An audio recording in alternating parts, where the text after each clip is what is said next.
Olá, queridos alunos dos primeiros anos, tudo bem com vocês? Estamos iniciando mais um plano de estudos tutorado, o plano de estudos tutorado número 7, exatamente número 7. Vamos falar um pouquinho sobre a semana 1 de Sociologia, do nosso PET 7. Vamos lá? Bom, o que nós vamos ver essa semana? Nós vamos reconhecer o Brasil como um país marcado por uma profunda diversidade de manifestações religiosas e, mais ainda, compreender o significado do conceito de laicidade do Estado. Bom, queridos estudantes, no PET 5 nós conversamos sobre o ECA, sobre o Estatuto da Criança e do Adolescente. Esse mesmo conjunto de leis dá um amparo muito importante para que crianças e adolescentes possam professar qualquer religião. Assim, no seu artigo 15, assegura a liberdade de crença e de culto religioso.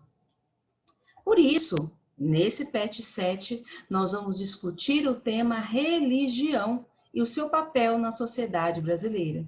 Tá?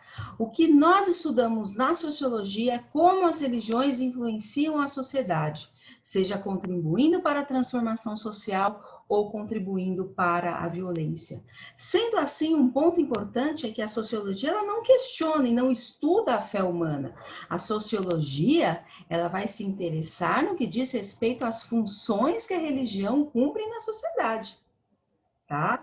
Então, para a sociologia, ela vai buscar quais são as funções sociais da religião. Se essas funções sociais proporcionam, são agentes de socialização, se elas exercem um controle social, se elas promovem a sociabilidade, se elas contribuem para a obtenção de uma coesão social, ou também se elas eliminam ou promovem conflitos sociais, se elas influenciam outras instituições sociais, tá? Como a família, a educação, o Estado. Então, esses sim são os pontos que a sociologia vai analisar. Bom, para iniciarmos a nossa conversa sobre a diversidade religiosa no Brasil, é necessário que nós compreendamos e saibamos que existem leis para garantir essa diversidade. O direito a professar qualquer religião está amparado em dois documentos muito importantes, como a Declaração Universal dos Direitos Humanos, de 1948, e a Constituição da República Federativa do Brasil, de 1988. A Declaração Universal dos Direitos Humanos, ela foi proposta pela Organização das Nações Unidas em 1948, buscando traçar quais seriam as garantias dos direitos humanos que deveriam ser defendidos em contraposição ao clima de sofrimento pós-Segunda Guerra Mundial. E a Constituição da República Federativa do Brasil é o que nós chamamos apenas de Constituição Federal, sendo ela uma lei fundamental e suprema do Brasil, pois é sob ela que todas as outras leis são propostas, criadas, aprovadas ou rejeitadas. A nossa Constituição é chamada de Constituição Cidadã. Por quê? Porque ela vem garantir os direitos humanos básicos aprovados na Declaração Universal dos Direitos Humanos de 1948, tá? Vamos conhecer um pouco sobre ela. Temos a Declaração Universal dos Direitos Humanos, onde já logo no artigo 2 já diz que todos os seres humanos podem invocar os direitos e liberdades proclamados na presente declaração, sem distinção em razão da raça, da cor, do sexo, da língua ou da religião ou da opinião política e outros, né? E no artigo 18 já diz que toda pessoa tem direito à liberdade de pensamento, de consciência e religião. A Constituição Federal também vai tratar isso no seu artigo 5º, tá? E o que nós podemos concluir? Que essa liberdade religiosa está amparada em lei e é que permite essa diversidade religiosa. A diversidade religiosa, ela significa que todas as religiões podem coexistir e compartilhar o mesmo espaço público. E o Estado laico, sendo assim, é quando o Estado se propõe a ser imparcial em relação às religiões, tratando a todas igualmente. Portanto, o Estado laico é diferente do Estado confessional, em que há uma religião oficial, como é o caso do Estado do Vaticano, tá? E do Irã. O Estado laico ele não deve ser confundido com o Estado que nega as religiões, mas como aquele que permite todas a se manifestarem em seu território. Porém, É importante lembrar que, devido à sua laicidade, o Estado não pode favorecer uma ou outra religião, devendo respeitar e garantir a integridade, inclusive, de todas as religiões minoritárias, ou seja, aquelas que são representadas por uma parcela pequena da população. Tá joia? E quando surge o Estado laico no Brasil? Com a proclamação da República. Tá? E qual é a característica do Estado laico? Primeiro, não ter uma religião oficial. Segundo, permitir e assegurar o direito das cidadãs e dos cidadãos de escolherem a sua própria religião ou até mesmo o direito de não ter religião alguma. Tá? Há uma diversidade de religiões que são seguidas pelos brasileiros, pelas brasileiras. E também há uma diversidade de pessoas sem religião.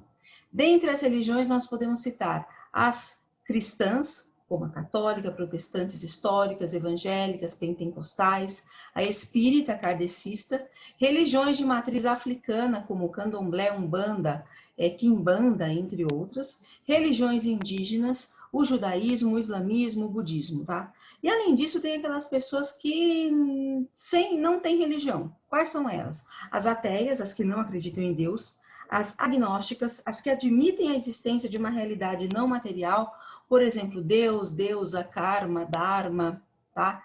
Sobre a qual nada se pode conhecer, e ainda aquelas que acreditam em Deus, mas que não têm nenhum vínculo com qualquer religião, tá?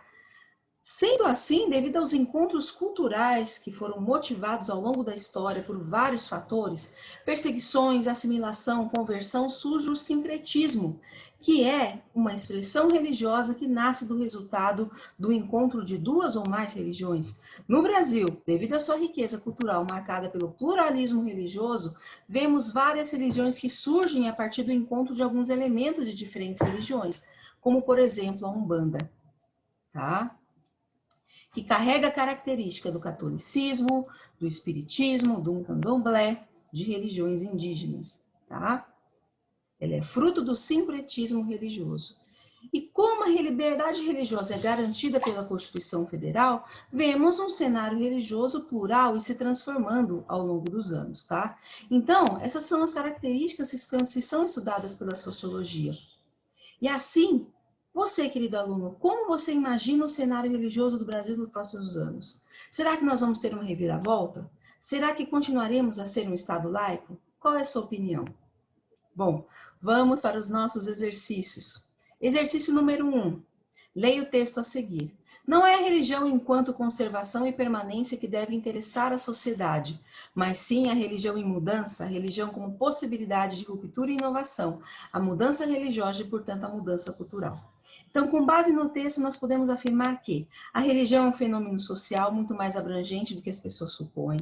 A religião contém elementos de conservação e transformação. O fenômeno religioso é dinâmico e complexo. A religião, em um sentido sociológico, não importa qual ela seja, nem quantas sejam, elas estão estritamente relacionadas à própria experiência da sociedade. Sim, tá? Todas essas questões, todas essas alternativas estão corretas. Então, a alternativa correta é a letra D, tá? 2. A respeito do conceito de Estado laico, avalie as proposições a seguir e assinale a alternativa incorreta. Letra A. O posicionamento de um Estado frente às manifestações religiosas é o que caracteriza o Estado como laico religioso. Não, tá? É justamente o que dispõe a ordem maior, a ordem jurídica maior daquele Estado em respeito à Declaração Universal de Direitos Humanos, tá? Exercício número 3. O Brasil é legalmente, então a alternativa correta é a letra A, que eu acabei de ler. Exercício número 3. O Brasil é legalmente um Estado laico. Essa classificação está prevista em diversos documentos oficiais, como pode ser constatado no fragmento a seguir. É vedada a União aos Estados e ao Distrito Federal e aos municípios, primeiro, estabelecer cultos religiosos ou igrejas e subvencioná-los, e embaraçar-lhes o funcionamento ou manter com eles e os seus representantes relações de dependência ou aliança, ressalvada na forma da lei a colaboração de interesse público. Aqui, o importante documento a que se refere ao inserto acima é a letra D, a Constituição da República Federativa do Brasil. Exercício número 4. O conceito de Estado laico muitas vezes é visto de maneira equivocada, pois é confundido com uma limitação estatal sobre as crenças e não crenças da população. Sobre a definição do Estado laico, estão corretas as proposições a seguir, exceto: o Estado laico não adota nenhuma religião como oficial e mantém distância entre os cultos, tá? Na verdade, é a neutralidade, ok? É a neutralidade. Então, a alternativa correta é a letra, no caso, a proposição correta, incorreta que o exercício pede, é a alternativa D. Joia? Bom, queridos alunos, encerramos o nosso encontro semanal. Bons estudos!